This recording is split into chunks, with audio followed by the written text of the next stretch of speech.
Po për të nderuar vëllezër, Muhamedi alayhi salatu wassalam, edhe pse nuk kishte akoma shpallje, akoma nuk I kishte ardhur udhëzimi prej Allahut të lartësuar, mirë po e dinte se ajo që vepron në Mekasit ishte e kot, sepse guri dhe druri as nuk bënin dëm dhe as nuk sjellnin dobi, dhe si të tillë është e kot që ata të madhrohen, të u përulet atyre dhe të nënshtrohen njerëzit para tyre, sepse Zoti I vërtet është dikun tjetër.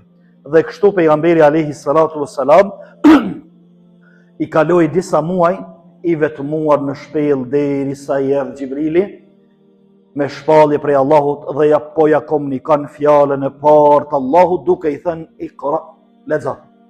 Është interesant të nderuar vëllezër besimtar, sepse Allahu përmes Xhibrilit po I thot lexo një njeriu që s'din lexim. Një njeriu që s'din shkelm lexim dhe a priori u përgjigj Xhibrilit se unë nuk lexoj. Mos di të lexoj. Atëherë për dytën herë I tha lexo dhe e shtrëngoi. Pra pejgamberi alayhi salatu wassalam I tha nuk di të lexoj, prej nga të lexoj. Prap e shtrëngoi dhe I tha lexo me emrin e Zotit tënd I cili ka krijuar gjithçka. Dhe këtu e kuptoi pejgamberi alayhi salatu wassalam se këtu kemi të bëjmë me një çështje e cila është për te I leximit. Mirë, po kjo çështje që më pas do të thuhet Islam ose feja e vërtet, feja islame, krye këpot do të ndërtohet mbi dije. Dhe kështu, edhe gjatë gjithë jetës së tij si pejgamber, I mësoi shokët e tij, po dhe neve, se kjo fe madhështore, kjo fe e madhe, rrënjët e saj ka te dija. Nuk ka mundësi me jetë pa dije. Por ata dhe Allahu e dërgoi fjalën e parë lexo, sepse këtë fe të cilën do ta zbres, edhe këtë fe që po e shpalli, edhe dispozitat që do t'i zbres, edhe Kur'anin që do ta zbres o Muhammed, nuk ka mundësi me jetë me to pa dije. Sepse dija është burimi kryesor edhe derivati kryesor I kësaj feje pa të cilën nuk ecë. Andaj ai I cili të thërret në praktikimin e kësaj feje pa dije, dije që ose është I padijshëm, ka nevojë të mësohet, ose e ka huqur rrugën komplet.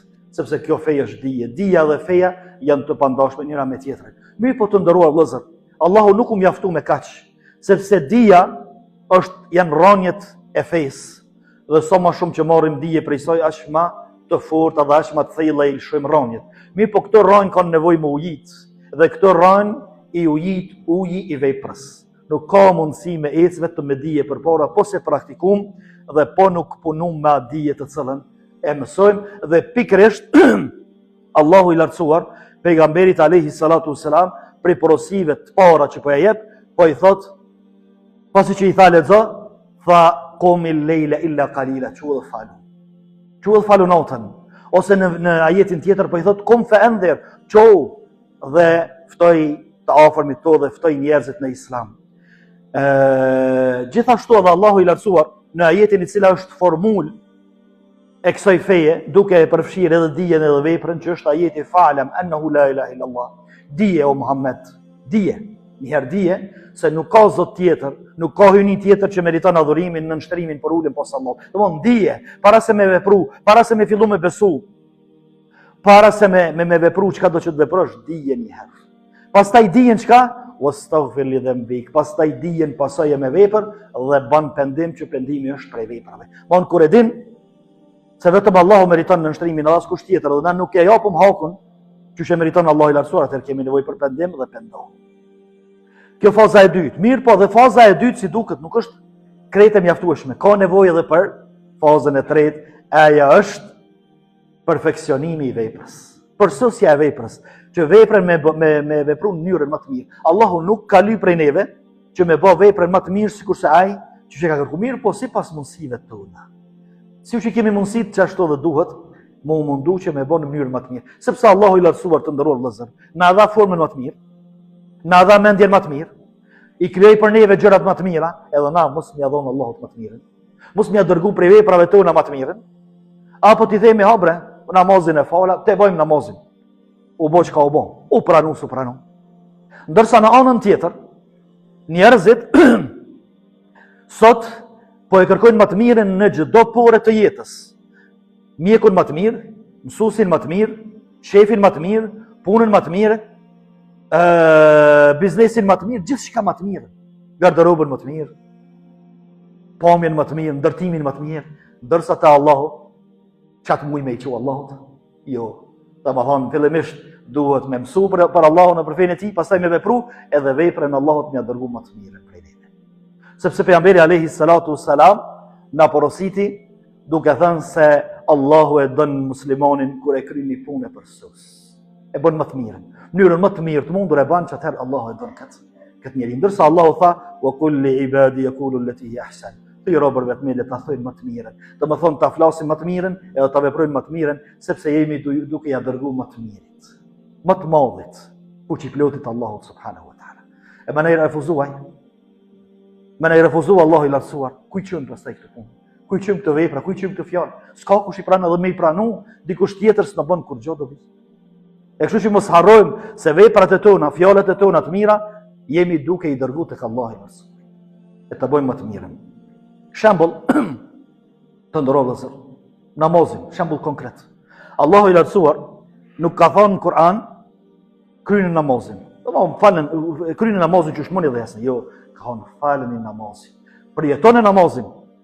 Namazin kryeni me shpirt dhe me zemër para se me kry me dur edhe me gjojnë pastaj me lëvizje tjera që i kemi namaz. Kjo të ndëruar vëllezër do të thotë se namazi falet në xhami ose falet te shtëpia ai që e fal. Mirë, po efekti i namazit duhet më na shoqëroj jashtë xhamisë edhe jashtë vendit ku jemi falna. E atëherë kemi fal namazin. Ndërsa nëse efekti i namazit ndalon, posa të dalmi nga xhamia harrojmë që jemi fal, edhe vazhdojmë jetën me avazin ton, atëherë kemi kryer namazin. Po s'kemi fal namaz. E Allahu po të faleni namazin. Të nderuar vëllezër, namaz kur kemi thonë Allahu Akbar, Allahu është më i madh. Çka Allahu Akbar apo mbetet për neve dhe mos i dalmi për xhamis apo vetëm xhamimi duke thonë Allahu Akbar. Pasi dalmi për xhamis, apo themi Allahu është më i madh, edhe nuk betohemi dikant tjetër posa Allahun, apo fillojmë mul shumë betime të njerëzve, e të nimeteve dhe negative tjera të Allahut që nuk meritojnë, as nuk duhet më betu në to, po duhet më betu vetëm në Allahun. Pastaj fatin ton, apo ja lëm dorë atij që është më i madh, që kemi thënë Allahu Akbar ku jemi këtu fal, apo ja kemi dorëzu fatin ton faltorëve, ja kemi dorëzu njerëzve të ndryshëm.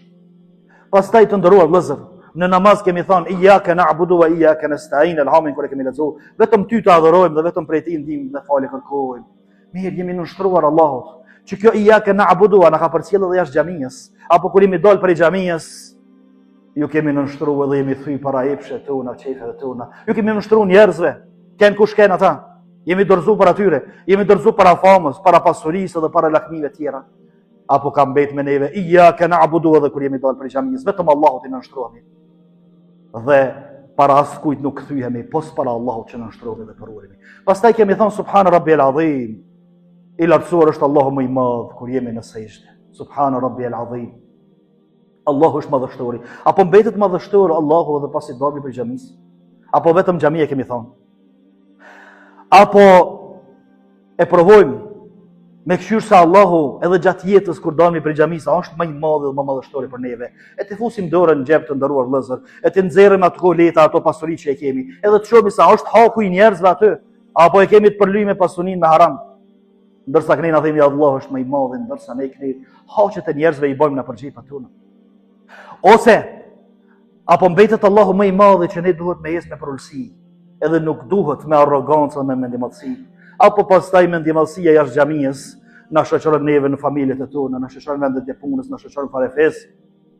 Aty është subhana rabbiyal azim, apo mbetet Allahu më i madh dhe më madhështori që duhet na me përulësi me ecën në tokën e tij dhe me shiju nimetet e tij. Pastaj të nderuar vëllezër krejt në fund, themi ashhadu an la ilaha illallah wa ashhadu anna Muhammadan abduhu wa rasuluhu tahiyat. Muhamedi është i dërguari i Allahut, apo mbetet Muhamedi i dërguari i Allahut për mua edhe mos i dal prej xhamisë, edhe mos i dal prej vendit ku jam fal, apo mbetet model për mua me që është i dërguari i Allahut, Allah e ka dërguar për të mirën time, dhe është njeriu më i mirë me mësimet më të mira sepse i vjen prej Allahut.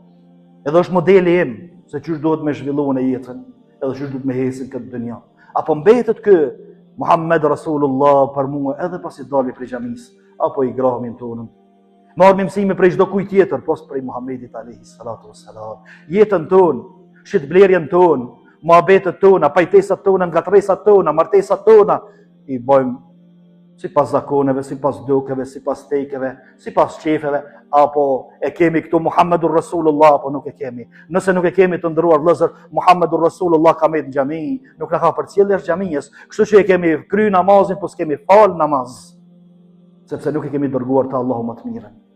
Andaj, thirrja ose porosia e krejt kësaj hutbe është që duhet të mësojmë se si me vepru mirë, pastaj të veprojmë punën e mirë dhe të veprojmë më të mirën, sepse edhe një herë po them, jemi duke ja dërguar më të mirit, më të madhit, Allahut fuqiplot, dhe të bëjmë sa më të kompletuar, sa më të bukur, sa më të mirë, sa më të plot, sepse Allahu i lartësuar edhe gëzohet edhe kështu ka mundësi me pranu më tepër, edhe Allah është meritor që na më dërgon, më meritori është që më dërgon na kështu veprat tona.